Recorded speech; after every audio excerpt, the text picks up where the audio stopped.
ನೋಡಿ, ಪ್ರಜ್ವಲ್ ಆಗಮಿಸ್ತಾ ಇರುವಂತಹ ಬೆನ್ನಲ್ಲೇ ಎಸ್ಐಟಿ ಅಧಿಕಾರಿಗಳು ಈಗ ಫುಲ್ ಅಲರ್ಟ್ ಆಗಿದ್ದಾರೆ.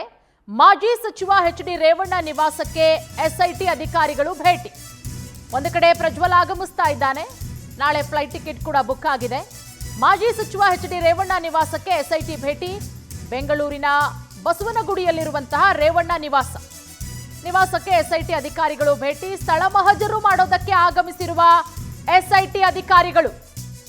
ಪ್ರಜ್ವಲ್ ಆಗಮಿಸ್ತಾ ಇರುವಂತಹ ಬೆನ್ನಲ್ಲೇ ಎಸ್ಐಟಿ ಅಧಿಕಾರಿಗಳು ಈಗ ಫುಲ್ ಅಲರ್ಟ್ ಆಗಿದ್ದಾರೆ. ಎಲ್ಲಾ ಆಂಗಲ್ಗಳಲ್ಲೂ ಕೂಡ ತನಿಖೆಯನ್ನ ಮಾಡೋದಕ್ಕೆ ಸಿದ್ಧತೆಯನ್ನ ಮಾಡ್ಕೊಳ್ತಾ ಇರೋದು. ರೇವಣ್ಣ ಅವರ ಬೆಂಗಳೂರಿನ ಬಸವನಗುಡಿಯಲ್ಲಿರುವಂತಹ ನಿವಾಸ ಈಗ ಆಲ್ರೆಡಿ 2 ಬಾರಿ ಸ್ಥಳ ಮಹಜರಾಗಿದೆ.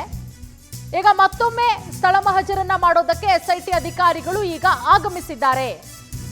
ಒಂದ್ ಕಡೆ ನಾಳೆ ಪ್ರಜ್ವಲ್ ಬರ್ತಾ ಇದ್ದಾನೆ ಜರ್ಮನಿಯಿಂದ. ನಾಳೆ ಹೊರಟು ಮಧ್ಯರಾತ್ರಿ 12:30ಕ್ಕೆ ಬೆಂಗಳೂರಿಗೆ ಬರ್ತಾನೆ. ನೋಡಿ, ಗಮನಿಸ್ತಾ ಇದ್ದೀರಾ, ಬಸವನಗುಡಿಯ ನಿವಾಸ ಇದು. ರೇವಣ್ಣ ಅವರ ಬಸವನಗುಡಿಯಲ್ಲಿರುವಂತಹ ಮನೆ. ಅಲ್ಲಿಗೆ ಎಸ್ಐಟಿ ಅಧಿಕಾರಿಗಳು ಬಂದಿರೋದು ಸ್ಥಳ ಮಹಜರನ್ನ ಮಾಡೋಕೆ. ಕಳೆದ ಕೆಲ ದಿನಗಳ ಹಿಂದೆ 2 ಬಾರಿ ಸ್ಥಳ ಮಹಜರಾಗಿತ್ತು. ರೇವಣ್ಣ ಅವರು ಅರೆಸ್ಟ್ ಆದಂತಹ ಟೈಮಲ್ಲಿ, ಅದರ ಜೊತೆಗೆ ಪ್ರಜ್ವಲ್ ಯಾವಾಗ ಎಸ್ಕೇಪ್ ಆದ ಬೆಂಗಳೂರಿನ ನಿವಾಸ, ಹೊಳೆನರಸೀಪುರ, ಅದರ ಜೊತೆಗೆ ಹಾಸನದ ನಿವಾಸ, ಎಲ್ಲ ಕಡೆನೂ ಕೂಡ ಸ್ಥಳ ಮಹಜರಾಗಿತ್ತು.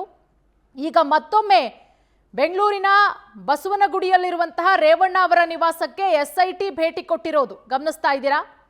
ಪೊಲೀಸ್ ಜೀಪ್ ಕೂಡ ಬಂತು, ಮನೆಯ ಒಳಗಡೆ ಹೋಗಿದೆ. ಅಲ್ಲಿ ಸ್ಥಳ ಮಹಜರು, ಯಾಕಂದರೆ ಈ ಒಂದು ಕೇಸ್ಗೆ ಸಂಬಂಧಪಟ್ಟಂತೆ ಒಂದಷ್ಟು ಇನ್ವೆಸ್ಟಿಗೇಷನ್ ಆಗಬೇಕಾಗತ್ತೆ.